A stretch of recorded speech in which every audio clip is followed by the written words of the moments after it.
Yes, welcome back to another episode of the SuperCoach Guns podcast. I am by myself once again, which means I took creative license and decided let's change up the intro for one episode at least, right? And who else but Stephen Bunting to introduce this episode of the SuperCoach Guns podcast. So, look back at round 6, the 2 games that have happened so far, and the 1 game yet to happen tonight. Obviously, we had a washout yesterday. And then we're going to look forward to round 7, which is a single game round for everyone, and the test stars are back, and that is big news. So let's get stuck into it. Looking back at the round that was, now, pardon me, the Brisbane Heat and the Sydney Thunder played the first game of the round, and what was intended to be the double game round for the Sydney Thunder that ended up being a single. So there's that. But what we first saw here, the Sydney Thunder batted first, made 8 for 173. Thanks to David Warner. He anchored the innings. Dan Christian finished the innings off. Yes, Dan Christian's playing, in case you haven't heard. And you definitely have, because it would have been forced into your face and ears in the last, 3, 4, 5 days. Probably only 3 days, but he's back, he's playing, and he looks better than half the competition, as per. We didn't get massive contributions from Sherfane Rutherford, who has now departed from the BBL. Lockie Ferguson was good with 86, but that was in the bowling innings, so we'll get to that eventually. Matt Gilks made a quick 20, which is good for people who brought him in. Not a solid keeper option in the end. Sam Billings, 2 catches, 20 points. You'd have been very disappointed since he got out for a duck, particularly when you're buying him at 160k. Not ideal. Where's Agar? We'll get to that in a bit. Ollie Davies, he opened the batting. It looked like something was there, but that fell away. He got out early. Otherwise that was relatively uneventful batting innings. I mean, Spencer Johnson for the Heat, he took a couple of wickets, 3 wickets, I believe. Nisa came back in roaring fashion, 68 points for him. He's certainly a target next round. Bartlett, a quiet one, only the 25 points for him. Possibly a sell, but he's very good with the new ball and has a great average this year, so maybe you lean towards holding. Just a thought. Kuhneman, he's not. The spinners haven't been great this year. He had probably his best game of his season so far. So says a lot about them. Colin Munro looks past it with the bat. Yeah, we're moving to the batting innings now. Colin Munro looks past it. Lockie Ferguson again looked good, as I mentioned before. Quick. I said he was due for a bag of wickets, and he got it in spades. Dan Christian picked up a wicket as well. Whereas Agar was garbage, really bad. I'm not expecting him to be picked next game, if I'm honest. Just bowling, not executing. Bowling length or full tosses that were being dispatched. No, I don't think he's for me. I think if the rumoured international replacements are true, he won't be getting a game next game. Which we'll touch on after this game. Or actually in the round preview, I'll touch on them.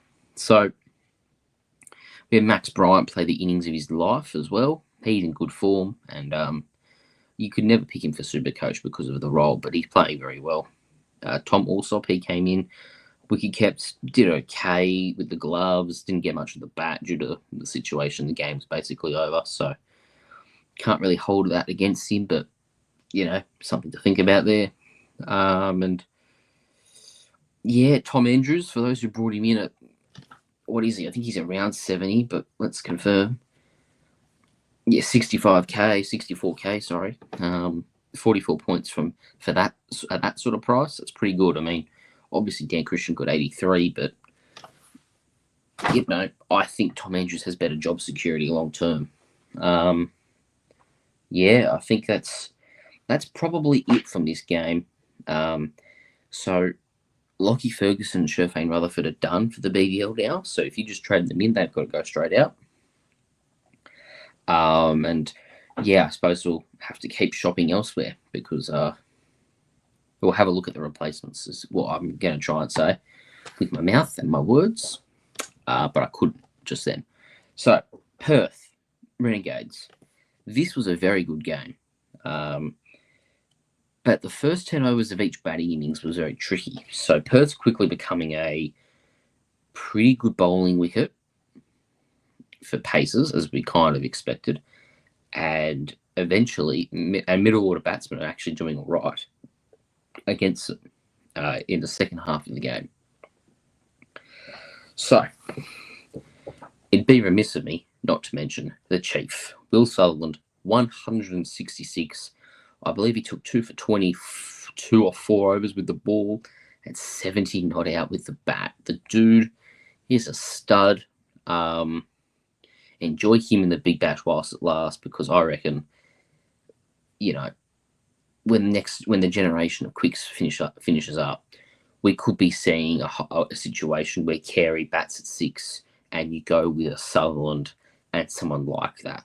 Another person like that, like Jack Edwards. You go Sutherland and Jack Edwards at 7 and 8. And you just have a lengthy bowling lineup, because my word, Will Sutherland is a worldly cricketer. Seriously, worldly cricketer. To have that amount of leadership at 25 years old, to anchor an innings with the bat and control the middle overs with the ball, it's unheard of. So, yeah, very good game from Sutherland.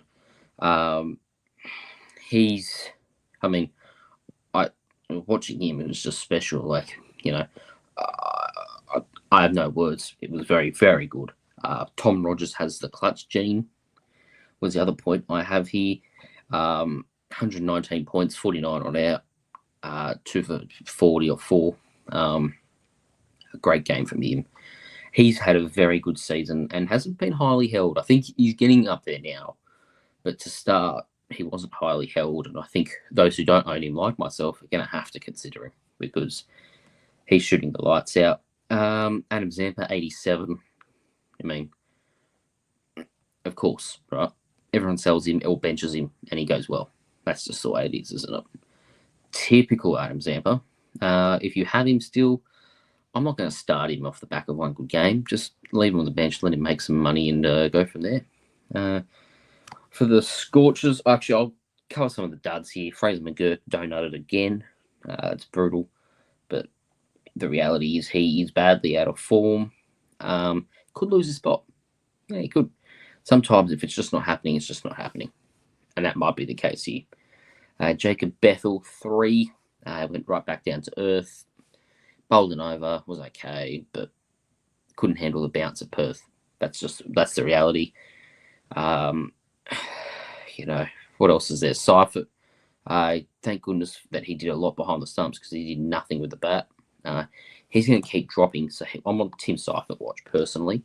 Had 133 break even, scored 35. Now, where's my calculator? Here he is. Yeah, calculator. So that's 35 minus 133. That's a difference of 98. You multiply that by 246, as I mentioned before. He's going to go down 24,000. You could be paying 102,000 for Tim Seifert next round. At that price, it's almost sign me up, mate. But I'll have a look and see that's something to keep in the back pocket for trades, I think. For Scorchers, we saw the dropping of Matthew Hurst. Now, he will come straight back in because Mitchell Marsh has been rested. I think the psychological toll's taken to him too much. I don't think we'll see him in the Big Bash again. He's not going to Sri Lanka. That squad got announced this morning. I think we'll just let the Bison be. Obviously got a donut in this game, and I don't think he will play again this season. Jason Berendorf, 99 for him. Yeah, great performance. He's been their best bowler and possibly their best SuperCoach asset this year. That's not named Cooper Connolly. Ashton Agar, 90. That basically all came from the bat. He wasn't that good with the ball, but got 50 with the bat. They needed that from him, though. They needed a batting innings because he put them in a position where they could defend that total, and they nearly did. If it wasn't for some poor bowling from Matthew Kelly, who got 5 and has been dropped. Now, the question will be, does Andrew Tye come back in to replace him? Because Andrew Tye was dropped for pretty much the same crime. Or will we see the debut of Marley Beardman? I think we will see Marley Beardman debut, personally. And I'm looking forward to it a lot because he is a very, very exciting prospect. Jai Richardson, 71. I think he's top of the pops for trading targets for me next week. They need to win. They're going to have to abandon this resting garbage. They need to win now. Lance Morris, 66. He's bounced back a lot ever since Mitch Owen scored 100 against him, basically.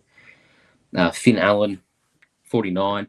Now, he had a negative 71 break even. So if you go 49 plus 71, multiply by 246 as always, $29,500 price rise incoming. Pretty happy with that. If you're an owner, yeah, I'd be going for him. Oh, got a sore ear. Sorry about that. Cooper Connolly, 2. That stinks. That really stinks because Connolly's one of those guys that we were banking on scoring 40 to 70 every game. But got a duck. Didn't really bowl all that well. That's what happens. But he's off to Sri Lanka. So maybe that gives him a kick in confidence for the run home. Aaron Hardy, 34, I believe. He had a 114 break even. I believe he's below 100,000 now. Yeah, he's below $100,000, Aaron Hardy. If he's back bowling,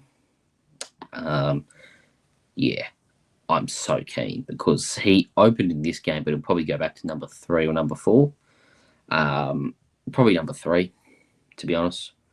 But I'll go with Hurst. Hurst is coming straight back in for Mitch Marsh, which means Finn Allen won't wicket keep.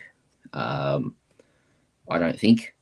But the key point there is that you'll get Cooper Connolly. Not Cooper Connolly. Aaron Hardy. His role is starting to increase and starting to get better. And I'm looking forward to that, particularly at sub $100,000. Now, obviously no game last night. Tonight, MCG, Stars, Sixers, kind of know what we're looking at there. Max is the key one. Hopefully he's batting in the not at number 6 this time around with the inclusion of Bo Webster. But if he is, right? Now, let's talk about round 7. Okay, we're entering the final third of the season. I believe this is a crucial part of the year, particularly when, I think we're coming up to our last double round in round 8 and then a single round in round 9. So the questions are asked, do you pick a fair few Hurricanes guys? My answer to that is no. I'm not going in with any more than 4. I've already got 3. I'm happy with that number. That number will stay until the round 8 trade window. Okay. So let's look at the first game here. It is the Hurricanes and the Thunder playing at Hobart on Friday night. Key points here. The Australian Stars, the Test Stars, are back. So, Bo Webster's playing tonight, but Alex Carey will play the remainder of the home and away season. So he will play round 7, round 8, round 9. Sam Constas would have played last night had they got on, but he didn't. So he remains at 75,000 with that massive negative break even. He's available for the remainder of the home and away season. I like that a lot. Mitch Marsh, we've spoken about. He was available, but they've rested him for a little bit mentally. Sean Abbott is available for the remainder of the home and away season. He'll play tonight. Very interesting to see how that pans out. Jai Richardson, remainder of the home and away season. Bo Webster, home and away season. Steve Smith, not playing tonight, but he will play round 7, 8, and 9. Marnus Labuschagne will play round 8. Round 8, yep. As will Usman Khawaja. Now, that is the availabilities there. Now, the key to Constance not playing last night means that we get big coin if we choose to trade him in. Now, he's got Hobart at Ninja Stadium. Riley Meredith and Billy Stanlake don't scare me as a Constance owner. If I was a Constance owner or someone looking to bring in Constance, I'm not scared of Stanlake and Meredith. In fact, the only person I'm really scared of is Ellis. Ellis, I think, could get him out pretty convincingly. I don't think Jordan could. I think Jordan could keep him quiet, but I don't think Jordan could get him out. Meredith, too much pace on the ball. There's some cutters, sure, but I think that we've got a massive amount of confidence in Sam Constance right now.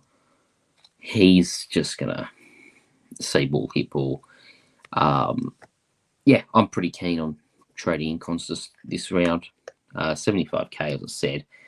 I could take some James Basley to him, you know, and that feels like a move I absolutely should make. Haven't really got loops set up yet, which is going to be one of the key things to do next round, which might mean that, you know, someone like a Sam Constance might not make it in, but he's someone to keep an eye on. For the Hurricanes, I mean, Nikhil Chowdhury's got a good role and a negative break even. I wouldn't mind targeting him.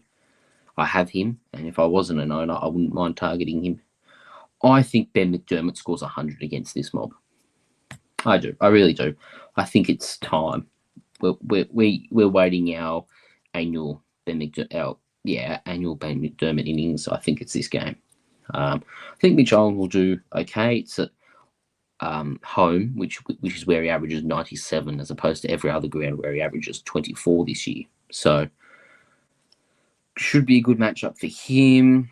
What else have we got here? We've got, I mean, from the Hurricanes, they've also lost Shai Hope. I'm not sure if they've lost Waqar Salamkeel. I think they have.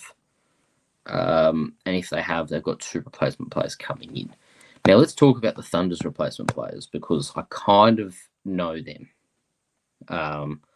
Now, the Thunder released a social media post yesterday with what's his name? Wes Agar answering some questions. Now, next to Wes Agar was a certain man that some Big Bash OGs will remember by the name of George Garton. Yes, he was an all-rounder that played for the Adelaide Strikers, an English all-rounder, but left arm fast, batted at 6'7", sort of thing. I think he was highly sprouted on SuperCoach guns because of that role and solid form he was in. Ended up playing for England right after the Big Bash. Went for 1 for 57 off 4 overs. So he's had a rocky career post the Big Bash, but he's back. He will be a Thunder replacement player.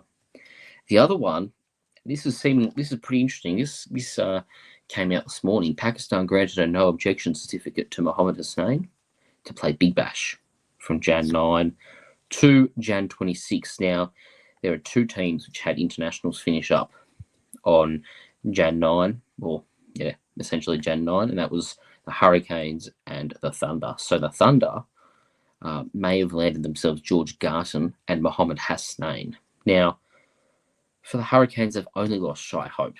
So they might maneuver some stuff around where, you know, I could see them not actually replacing Shai Hope and just rolling with their squad because they will, I think, 4's too low for McDermott. They'll put him to 3. they've got depth. Caleb Jewell's not too bad either, who's not in their team right now. Outside of that, nothing too interesting in this game. So pretty good stuff. I expect the Hurricanes to win this one, to be honest. They've got a stacked batting lineup. I mean, you're looking at Mitch Owen, Matthew Wade, Ben McDermott, Tim David. Chowdhury's been hitting them well too. And whoever that number 4 is, they'll be pretty solid as well. Now, you'd think we'd know today if they were signing a replacement, but I suppose we'll find out the squads pretty soon. Just trying to check to see if they're out now. They probably won't be, but worth a look, hey? Oh, here we go. Oh, no, that's for the day before. Sorry. That was for last night's game. That didn't happen. Now, Sixers, Scorchers. SCG, Steve Smith's back. Sean Abbott's back. I mean, he's back tonight, but Sean Abbott's at home. Steve Smith's playing. This will probably mean Curtis Patterson's dropped. I imagine they'll roll in with Philippe Vince, Smith, Henriquez, Silk, Edwards, Hayden Kerr, maybe, probably not, probably Joel Davies, Ben Dorshus, Akil Hussain, Sean Abbott, Todd Murphy.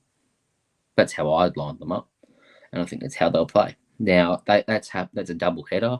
They'll play 4:45 on Saturday, whereas at 8 o'clock, we go over to Adelaide to see the Strikers play the Brisbane Heat, and that has Alex Carey in their lineup. Now, Alex Carey interests me from a keeper perspective, although I'm likely just to bring in Tim Seifert at 100,000.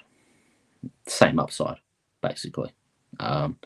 Yeah, I'm happy to do that. I think I've already made my mind up. In fact, I'm going to do that. The Sixers Scorchers game, I should come back to that one. I haven't really finished reviewing it, previewing it rather. Yeah, if you're interested in spending $220K on Steve Smith, by all means, it could be a mega pod move. He's got Jai Richardson, Jason Berendorf, Lance Morris to deal with, but maybe facing those blokes is good for him. It increases the competitive urge. I could definitely see that being a factor when it comes to Steve Smith. So if I'm going Steve Smith, I'm probably bringing in Sam Constas as well to balance out the budget. That'd mean that on average I'm spending $150K a player because I've got a 220 player and a 75. It's basically 300,000. Adelaide, Brisbane, Carey, Nisa. Very interested in Nisa. And for me, I'm thinking it'd be good to have a piece of this Adelaide top order or just a piece of this Adelaide lineup, because I've now got nothing from them. I'd like Jamie Overton, but I'm happy to let him drop a little bit in value. I'd like Henry Thornton, but I think there's a chance that they've got a solid-ish batting lineup. Might not be many wickets on offer for them. Then you've got Melbourne Derby, Sunday 7:15. A lot to like in that one. You've got, Tim Seifert, as I mentioned, at Marvel. I think don't have the exact numbers in front of me, but that might not be the greatest matchup actually now that I think of it. So maybe that's something where I zag instead of I just don't bring him in, is what I was trying to say. And then on the star side of things, obviously you've got Bo Webster there. That should push Maxi up the order. And hopefully he can show selectors why he should have been on that tour to Sri Lanka, because he wasn't selected, and I think he should have been. But, Connolly's the future. I don't know if they'll play him at all, but he is the future. Hopefully Fox or someone get the rights for that, because currently they're not available. Otherwise, key targets in that one, I'm looking at I don't know who I'm looking at from either Melbourne side. Tom Rogers. If I don't have Tom Rogers, I'm looking to get him. I think it's time. Okay. Well, that was a bit of a shorter podcast. Sorry about that, but maybe that's all right since it's just me talking. Thanks for watching. Back to the normal intro next week when my co-host returns. And so, yeah, you'll get to hear less of me and it'll be a more smooth and structured podcast. So thanks for watching. And, yeah, we'll catch you.